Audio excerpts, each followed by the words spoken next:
Guys, কেমন আছো তোমরা সবাই? আশা করি সবাই খুব ভালো আছো। আজকে একটা এক্সাইটমেন্ট নিয়ে ভিডিওটা স্টার্ট করছি, কারণ আজকে আমরা যাচ্ছি ঘুরতে। এখন যাচ্ছি হাওড়া স্টেশন। অনেকেই যাচ্ছে, পুরো গ্রুপ আমরা টিম মিলে যাচ্ছি। তোমাদের সাথে মিট করিয়ে দেবো, ততক্ষণে যেন দেখতে থাকো আর সঙ্গে থাকো।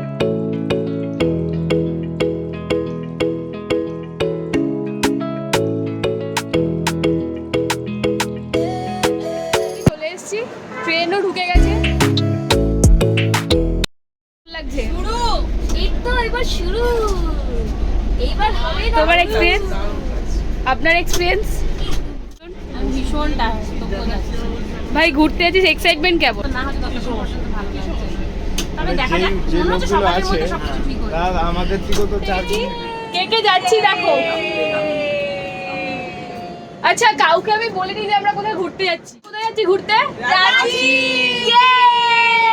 ট্রেনে উঠে গেছি, কিন্তু গোগলদা তোমাদেরকে কিছু বলতে চায়, শুনে নাও।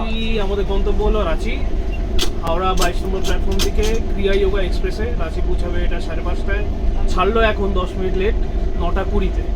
আমাদের মোটামুটি 10 মিনিট লেট তো ছেড়েই দিয়েছে। বলো, খাওয়া দাওয়া স্টার্ট। কুরকুরে দিয়ে স্টার্ট হলো, কুরকুরে আর জল। এখানে এসে আমি অ্যাড করেছি।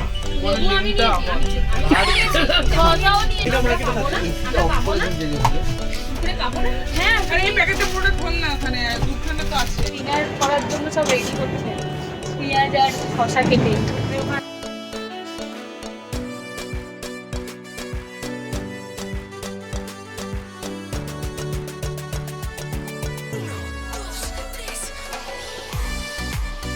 এবার চলে এসছে কোল্ড ড্রিঙ্কস আর মিষ্টি।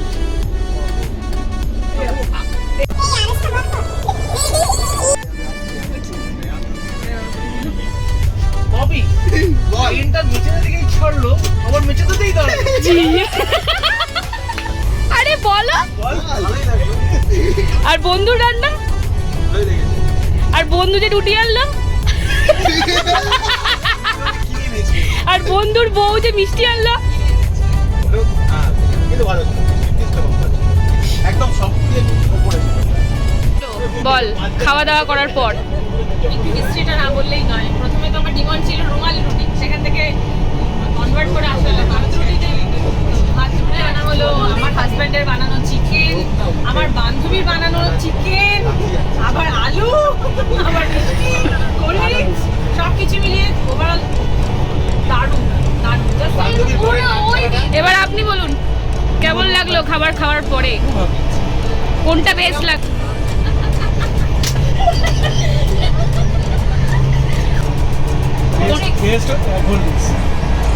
আর কোনো কিছু খাবার ভালো লাগেনি? তোমার নিজের রান্না, তুমি সেটা রিভিউ দাও।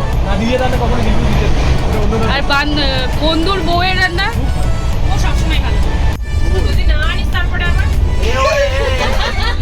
আপনি এতক্ষণ ধরে অনেক কথা বলেছেন, এবার বলুন। এখন কথা হারিয়ে বলুন কোনটা বেস্ট?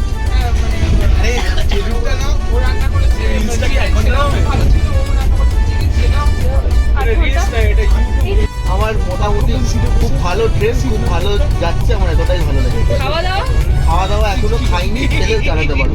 তোমার মানে প্রশংসা করলো, তোর কেমন লাগে? ওদেরকে রেখেছি তো আমার প্রশংসা করার জন্য।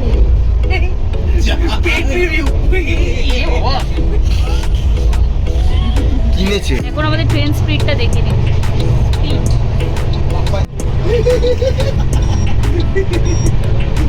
বিছানায় পাতা হয়ে গেছে, একটা কম্বল দিয়েছে, একটা চাদর দিয়েছে, একটা বালিশ দিয়েছে, এটাই দিয়েছে। বাট বেশ ভালো পরিষ্কারও আছে। বাজছে 11:12। এখন আমাদের স্টেশন খড়গপুরে এলো। বলো কিছু। ও এইটা তো খড়গপুর সবাই জানো, এটা একটা সময় ছিল প্ল্যাটফর্ম, এক সময়, এখন তো গোরখপুর হয়ে গেছে। তাছাড়াও এই স্টেশনটা ফেমাস হচ্ছে মহেন্দ্র সিং ধোনির জন্য, কারণ সে তো তার কর্মজীবন এখান থেকে স্টার্ট করেছিল। এইসব কোনোই অফিসেই বসতে বোধহয় ধোনি, আর ধোনির শুটিংটাও খুব সম্ভবত এখানেই হয়েছে। 11টা বাজে, এবার আমাদের ঘুমোতে হবে, সবাই শুয়েই পড়েছে মোটামুটি। তো দেখা হচ্ছে কালকে সকালবেলা, ততক্ষণের জন্য সবাইকে গুড নাইট। Good night. হ্যাঁ, এখন আমরা পৌঁছালাম রাঁচি স্টেশনে। স্টেশনে মানে নেবে। এখন হোটেলের সন্ধানে এসে একটু ফ্রেশ ট্রেশ হয়ে তারপর ওপরে এখন একটু দর কষাকষি চলছে, মানে কোন হোটেলটা নেওয়া হয়, কবে যদি পাওয়া যায়। দেখা যাক কোন হোটেলটা আমরা চুজ করি, কোথায় আমরা থাকতে পারি। আমরা সবাই রেডি হয়ে এবার বেরোচ্ছি ঘুরতে। কেউ কি কিছু না না লোক ইনশাআল্লাহ। কিছু লোক করতে হবে না। সবাই রেডি তো? ইয়েও তো খাওয়া দাওয়া কমপ্লিট, এবার আমরা ঘুরতে যাব। ততক্ষণের জন্য এই ভিডিওটা এখানেই শেষ করলাম। Tata. Like comment share and subscribe করতে একদম ভুলো না। চলো টাটা।